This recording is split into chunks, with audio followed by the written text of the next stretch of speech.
कि 20 से 30% तो पंजाब इंडिया में है, 70 से 80% पंजाब तो पाकिस्तान में। तो बस आप ये अंदाज़ा लगा लें कि पाकिस्तान का बहुत बड़ा हिस्सा पंजाब है और असल पाकिस्तान का सेंटर ही पंजाब है। और अगर खालिस्तान बनता है तो अस्सलामुअलैकुम, नमस्ते, सत श्री अकाल। उम्मीद करता हूँ कि होंगे, खुश होंगे दोस्तों। जहाँ रहें खुश रहें, माँ बाप का ख्याल करें, क्योंकि माँ बाप है तो सभी के। दोस्तों आज की हमारी वीडियो है लेटेस्ट प्रशांत धवन जी की, तो चलते हैं हम वीडियो की। India throughout Canada's diplomat in retaliation, Canada blame Indian for Khalistan leaders death. Ji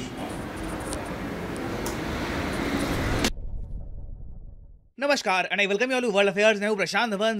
India और कनाडा के जो रिलेशंस हैं ये अब टूटने शुरू हो गए हैं। दोनों कंट्रीज ने एक दूसरे के जो डिप्लोमेट्स हैं, राजदूत हैं, इनको बाहर फेंकना भी शुरू कर दिया है। यहां पर आप देख पाओगे इस पे article.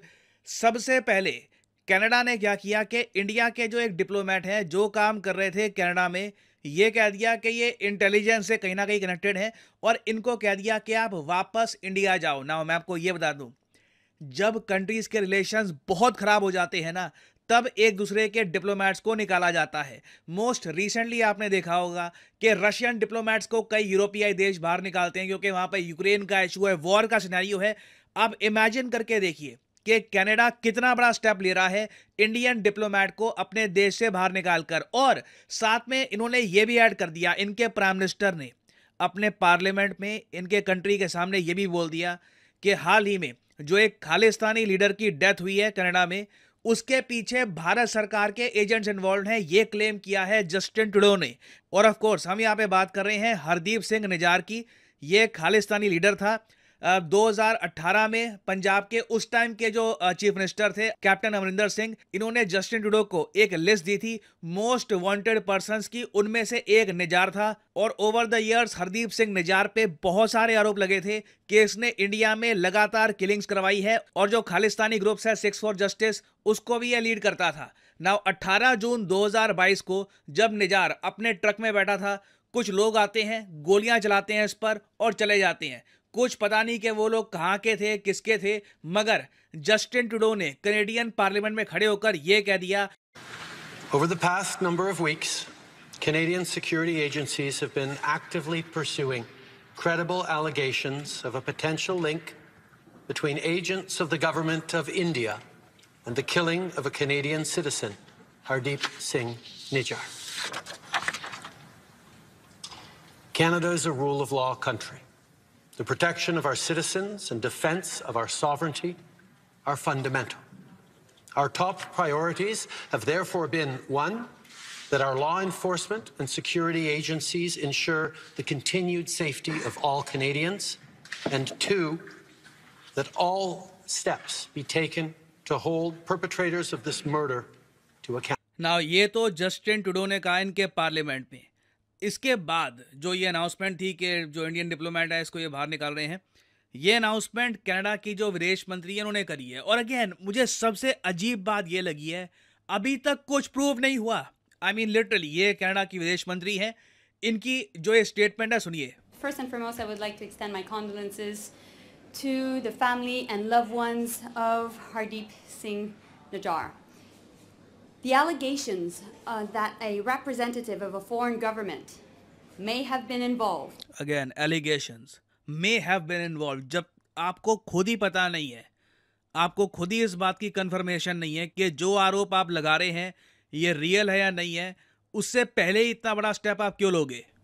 In the killing of a Canadian citizen here in Canada on Canadian soil is not only troubling, but it is completely unacceptable. ये अगेन घूम फिर के यहाँ पर बात यही आती है, ये सब पॉलिटिकल स्टेटमेंट है। और मेरे ख्याल से कनाडा एक काफ़ी अनफॉर्चुनेट कंट्री है जहाँ पर इनके प्राइम मिनिस्टर फॉरेन पॉलिसी में बाकी कंट्रीज़ के साथ रिलेशंस ख़राब कर रहे हैं सिर्फ इसलिए ताकि इनको इलेक्शंस में हेल्प मिल पाए।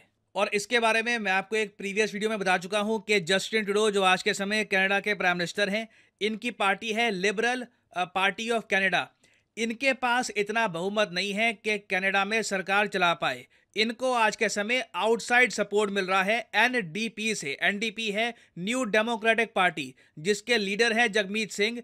और जगमीत सिंह ने ओवर द इयर्स बहुत सारी प्रो खालिस्तान स्टेटमेंट्स दी हैं। कई बार ट्विटर में इनका जो अकाउंट है ये भी ब्लॉक हो चुका है because of pro Khalistani statements. यहाँ पे आप देख पाओगे इस पर ओवर द इयर्स बहुत सारे आर्टिकल पब्लिश हुए हैं। इनको इंडिया में भी एंट्री नहीं मिली थी, ये इंडिया आना चाहते थे, इनका वीजा डिनाई कर दिया गया था। तो ऑब्वियसली बात है, देखिए इनका सपोर्ट लेकर ये सरकार चलाएंगे तो ये सब एक्शंस बहुत ज़्यादा सरप्राइजिंग नहीं है। और जस्टिन ट्रूडो देखो गेम जो खेल रहे हैं वो ये है कि इंडिया कनाडा के रिलेशंस की कुर्बानी देकर ना ये कनेडियंस के सामने भी एक बड़ा लीडर बनने की कोशिश कर रही हैं कि मैं इंडिया के सामने खड़ा हुआ, मैं चाइना के सामने खड़ा हुआ। By the way, Justin Trudeau ने ना सिर्फ इंडिया के साथ, चाइना के साथ भी अपने रिलेशंस बुरी तरीके से खराब किए हैं। उसके अलावा इससे पहले आपको याद होगा मोहम्मद बिन सलमान का एक इशू हुआ था कनाडा के साथ। उस टाइम सऊदी अरेबिया ने भी अपने सारे डिप्लोमेटिक टाइज कनाडा के साथ तोड़ दिए थे। कई सालों तक रिलेशंस खराब रहे। अभी रिसेंटली हमने देखा है कि कुछ रिपेयर वर्क उसमें चल रहा है। बट जहां तक इंडिया कनाडा रिलेशंस की मैं बात करूं तो जस्टिन ट्रूडो की स्ट्रेटजी क्लियर है। ये इंडिया के साथ रिलेशंस डिस्ट्रॉय करना चाहते हैं। ये मानते हैं कि इनकी जो राजनीति है, इनकी जो पॉलिटिक्स है, उसको बेनिफिट मिलेगा अगर इंडिया के साथ कनाडा के रिलेशंस खराब रहते हैं। नाउ इसके बारे में मैं वीडियो बना चुका हूं। ये मेरी वीडियो अभी मैं देख रहा था, इस पर काफ़ी नई कमेंट्स आई थी कि you said right Canada is destroying the relations, आपने सही कहा था। अगेन ये कोई बहुत ज़्यादा बड़ी प्रेडिक्शन नहीं है, काफ़ी ऑब्वियस था, दिख रहा था। जस्टिन ट्रूडो लिटरली उस तरफ इंडिया कनाडा के रिलेशंस को लेके जा रहे हैं। और मैं मेन बात आपको ये बताना चाहता हूँ कि कनाडा में ही ना बहुत सारे जो इनकी स्टेट्स हैं, जिस तरीके से इंडिया में स्टेट है महाराष्ट्र, हरियाणा, तमिलनाडु, कनाडा में भी बहुत सारी इनकी स्टेट्स हैं। वहाँ पे जो इनकी सरकारें हैं, उनके मिनिस्टर्स हैं, वो साफ साफ देख पा रहे हैं क्या हो रहा है। अब सस्कैचुआन नाम की एक जगह है कनाडा में, उनके ट्रेड मिनिस्टर ने ओपनली ये कहा है कि जस्टिन ट्रूडो की सरकार कनाडा के साथ जो इंडिया के रिलेशंस है ये खराब कर रही है। Even though India Canada trade बहुत इंपॉर्टेंट है सस्कैचुआन के लिए, उसके अलावा कई और जो इनकी स्टेट्स हैं उनके लिए बहुत इंपॉर्टेंट है इंडिया कनाडा का ट्रेड। तो यहाँ पर ये अज्यूम मत कर लेना कि पूरा कनाडा इंडिया के अगेंस्ट हो गया है। ये अभी बस जस्टिन ट्रूडो की रणनीति है कि इंडिया के साथ, चाइना के साथ रिलेशंस बिल्कुल खराब करके रखो। और उससे परहैप्स जस्टिन ट्रूडो को ये लगता है कि इनकी पब्लिक देखेगी इनको एज ए स्ट्रॉन्ग लीडर जो कनाडा के लिए खड़ा होता है। मगर ज़्यादातर जो लोग हैं कनाडा में वो साफ साफ देख पा रहे हैं कि खालिस्तान वाला जो इशू है ये यहाँ पे डोमिनेट कर रहा है। जस्टिन ट्रूडो की मजबूरी भी है थोड़ी बहुत बिकॉज ऑफ जगमीत सिंह। और लॉन्ग टर्म में इससे कनाडा को नुकसान ही होगा, क्योंकि चाहे आप यूके देख लो, ऑस्ट्रेलिया देख लो, यूएई, गल्फ कोऑपरेशन काउंसिल, सब लोग इंडिया के साथ फ्री ट्रेड एग्रीमेंट करने को दौड़ रहे हैं। सिर्फ कनाडा ही एक कंट्री है जो जस्टिन ट्रूडो की पॉलिसीज की वजह से अपनी एफटीए की जो बातचीत थी वो इंडिया के साथ ये डिस्ट्रॉय कर रहा है। और इवेंचुअली देखिए मेरा यहाँ पर मानना ये है कि सबसे ज़्यादा चिंता की बात यह है कि जो इंडियन स्टूडेंट्स हैं कनाडा में उनको दिक्कत ना आ जाए। ये जो रिलेशंस खराब हो रहे हैं दोनों कंट्रीज के बीच में, इस सब की वजह से जो 3 लाख से ऊपर इंडियन स्टूडेंट्स हैं कनाडा में, इनको दिक्कत ना आ जाए। अब ये देखना होगा क्योंकि सबसे ज़्यादा इंडियन स्टूडेंट्स का जो डायस्पोरा है ये आपको मिलेगा in Canada. I think Canada की जो नीतियां हैं अभी के लिए, ये देखते हुए भारत को ये भी प्रमोट करना चाहिए कि इंडियन स्टूडेंट्स और भी कंट्रीज़ हैं उनको भी देख सकती है। जैसे कि यूएई मैं कहूँगा एक बहुत ही अच्छा एक डेस्टिनेशन है। उसके अलावा यूके है, यूएस है। कनाडा पे जो हमारी डिपेंडेंस भी है ना as a destination for foreign students, ये भी हमको धीरे धीरे कम करनी होगी। तो अभी देखिए ये टॉपिक काफ़ी न्यूज़ में रहेगा। इससे रिलेटेड कोई और बड़ी डेवलपमेंट आती है उस पर मैं एक अलग से वीडियो आपके लिए ले आऊँगा। फाइनली यहाँ पे मैं आपसे एक क्वेश्चन पूछूंगा कि Yashobhoomi India international convention and expo centre ये रिसेंटली इनॉग्रेट किया गया है, कहाँ पर? ये है यहाँ पे आपकी ऑप्शंस। मैंने इस पर एक पूरी डेडिकेटेड वीडियो बनाई थी। ये है यहाँ पे आपकी ऑप्शंस, गोवा, महाराष्ट्र, हरियाणा या फिर दिल्ली। कमेंट सेक्शन में करिए उत्तर। सही आंसर मैं आपको नहीं दूंगा, सही आंसर आप लोग खुद लिखेंगे। जो लोग सही आंसर करेंगे उनकी कमेंट को मैं हार्ट दे दूंगा ताकि बाकी लोग समझ पाए कि सही उत्तर क्या है। और फाइनली यहाँ पर मैं ये भी ऐड कर दूं कि आप किसी भी एग्जाम की तैयारी कर रहे हैं, चाहे एसएससी, यूपी। जनाब, सबसे पहले जब G20 में जस्टिन ट्रूडो आए हुए थे उस टाइम पर जब इनसे ये थोड़ा सा लेट ही हो गए थे, इनके साथ थोड़ा सा मिसहैप हो गया था, सभी लीडर्स तकरीबन चले गए थे, तो ये 1-2 दिन तक लेट थे। तो मीडिया वालों ने इनको थोड़ा सा घेर लिया था और लिताड़ा था इनको। इनसे पूछा गया था, खालिस्तान वाले हवाले से गपशप की थी इनसे। तो जैसे इनसे वो वाला सवाल किया गया तो इनकी नज़रें झुकी, सर झुका। इनकी बॉडी लैंग्वेज से अंदाज़ा हो रहा था कि ये खुश नहीं थे उस सवाल से, यानी ये मजबूर थे और मतलब ऐसा लग रहा था कि जैसे ये अंदर से आग बबूला हो गए हैं। और अब उसका रिज़ल्ट ये निकल रहा है कि जहाँ उन्होंने मजबूरी में कुछ, जब इंडिया ही में मौजूद थे तो उनकी कुछ मजबूरियाँ थी शायद, तो उन्होंने मजबूरी में ही जो कह दिया और वहाँ से जान छुड़ा के जब अपने देश पहुँचे, कंट्री पहुँचे, तो वहाँ पर इसने जहर उगलना शुरू कर दिया। ज़ाहिर सी बात है कि बहुत बड़ी तादाद पंजाबियों की है कनाडा में, बहुत बड़ी तादाद। ऐसा है कि पूरे ऐसा लग रहा है कि शहर बसे हुए हैं पंजाबियों के, और बहुत बड़ी तादाद वहाँ पे रहती है। बहुत बड़ा वोट बैंक है और उस वजह से इन्हें कहीं ना कहीं उन्हें सपोर्ट करना है या उनके अगेंस्ट कोई बात हुई है उसको मतलब एक तरह से सपोर्ट कर रहे हैं वोट बैंक के चक्कर में। सियासत है, सियासत में सिर्फ़ और सिर्फ अपना मफाद देखा जा रहा होता है, अपनी वोट बैंक देखा जा रहा होता है, अपने कंट्री का लॉन्ग टर्म बेनिफिट नहीं देखा जा रहा। इस वक्त जो अपने कंट्री का लॉन्ग टर्म बेनिफिट है वो ये है कि आप ख़ास तौर पे इंडिया से, पूरी दुनिया अपनी जगह पर, ख़ास तौर पे पूरी दुनिया इस वक्त इंडिया से रिलेशन अच्छे बनाने के चक्कर में है। पूरा यूरोप फ्री ट्रेड के चक्कर में है इंडिया के साथ, और यहाँ पर कनाडा जो है वो इतनी बड़ी गलती कर रहा है।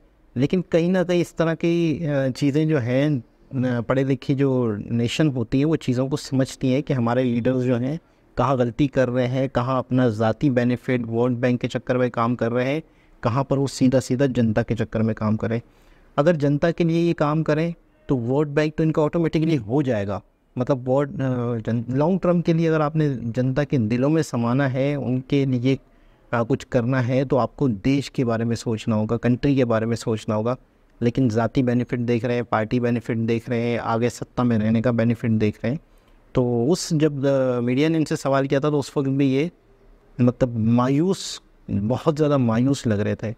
तो देखते हैं आगे क्या होता है।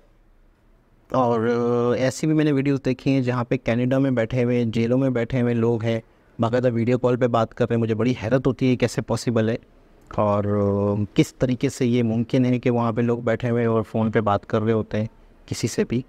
और एक शख्स से मैंने ये सुना कि अगर पाकिस्तान खालिस्तान के हवाले से सपोर्ट करता है और अगर पाकिस्तान ये कहता है कि खालिस्तान बनना चाहिए, तो एक शख्स ने कमेंट किया था शायद, कह रहे थे कि 20 से 30% तो पंजाब इंडिया में है, 70 से 80% पंजाब तो पाकिस्तान में। तो बस आप ये अंदाज़ा लगा लें कि पाकिस्तान का बहुत बड़ा हिस्सा पंजाब है और असल पाकिस्तान का सेंटर ही पंजाब है। और अगर खालिस्तान बनता है तो क्या होगा, एक बहुत बड़ा सवालिया निशान है कि खालिस्तान अगर बनता है तो 70-80% पंजाब पाकिस्तान में है, 20 से 30% पंजाब अपना इंडिया में है।